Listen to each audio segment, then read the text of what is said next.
What if the same pain that makes one man peaceful is the same pain that turns another into a monster? What if the difference wasn't strength, but the choice they made after the pain? Today we are not comparing power. We are comparing Thorfinn and Eren Yeager and what pain did to them.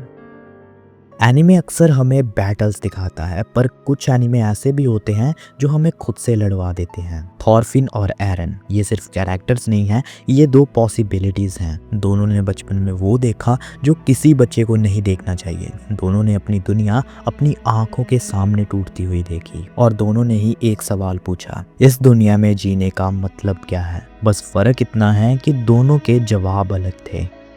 Thorfinn ने अपने पिता को खो दिया, एरन ने अपनी माँ को। और ये सिर्फ लॉस नहीं था, ये एक रियलाइजेशन थी कि ये दुनिया सेफ नहीं है। जब एक बच्चा ये समझ लेता है तो दो चीजें हो सकती हैं, या वो दुनिया से लड़ना सीखता है या फिर दुनिया जैसा बनना सीखता है। दोनों ने वॉयलेंस देखी, दोनों ने वॉयलेंस समझी, पर उन्होंने वॉयलेंस का मीनिंग अलग निकाला। थॉरफिन का पहला सच सिंपल था, मुझे मारना आता है। रिवेंज उसकी आइडेंटिटी बन गई। उसे लगा अगर एस्केलेड मर गया तो दर्द भी मर जाएगा, पर जब एस्केलेड मरा तो दर्द वहीं का वही था। और यहीं पे थॉरफिन का असली ब्रेकडाउन होता है। वो पूछता है, मैं इतने सालों से मार रहा हूँ, पर अगर मैं रुक जाऊं तो मैं बचता कौन हूँ? थॉरफिन का चेंज ड्रामेटिक नहीं है, वो किसी हीरोइक मूवमेंट से नहीं बदलता, वो शर्म से बदलता है, रिग्रेट से, और सबसे ज्यादा खामोशी से। आई हैव नो एनिमीज ये सिर्फ एक डायलॉग नहीं है, ये एक बोझ है रोज उठाए जाने वाला। मतलब दुनिया अच्छी हो गई है ऐसा नहीं है, बल्कि थॉरफिन ने डिसाइड किया है कि मैं इस दुनिया की क्रुएलिटी को आगे नहीं बढ़ाऊंगा। और ऑनेस्टली ये सबसे मुश्किल डिसीजन होता है।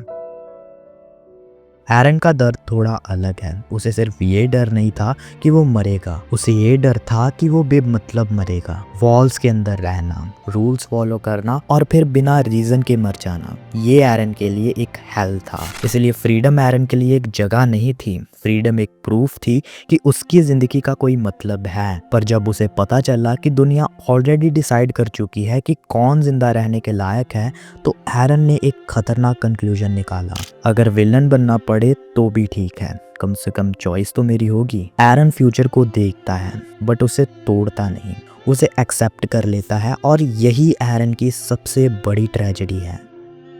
अब बात कर लेते हैं हम इनके फिलोसॉफिकल क्लैश की, क्योंकि यहीं पर थॉरफिन और एरन एकदम ऑपोजिट खड़े होते हैं। थॉरफिन कहता है कि मैं अपने एक्शंस का जिम्मेदार हूँ, पर वहीं पर एरन कहता है मैं रिजल्ट्स का जिम्मेदार हूँ। थॉरफिन के लिए मोरालिटी पर्सनल है, एरन के लिए मोरालिटी स्ट्रेटेजिक है। एक मानता है कि गलत का जवाब गलत नहीं हो सकता, दूसरा मानता है कि अगर एंड सही हो तो रास्ता जस्टिफाई हो जाता है। दोनों लॉजिकल हैं बट दोनों डेंजरस भी। एनिमे हमें डिसाइड नहीं करने देता कि कौन सही है, वो हमसे पूछता है, अगर तुम थॉरफिन बनो तो तुम शायद हार जाओ पर खुद को नहीं खोओगे, और अगर तुम एरन बन जाओ तो तुम शायद जीत जाओ, पर जो तुम थे वो कहीं पीछे छूट जाएगा। और सबसे अनकंफर्टेबल सच ये है कि हम दोनों को समझ पाते हैं इसलिए क्योंकि हम दोनों बन सकते हैं। थॉरफिन हमें सिखाता है कि जिंदा रहना भी एक फाइट है, और एरन हमें ये याद दिलाता है कि जब पेन आइडियोलॉजी बन जाए तो वो दुनिया जला सकता है। तो सवाल ये नहीं है कि कौन सही है, सवाल ये है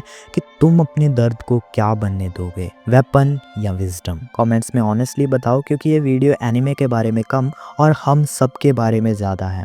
एंड सी यू लेटर।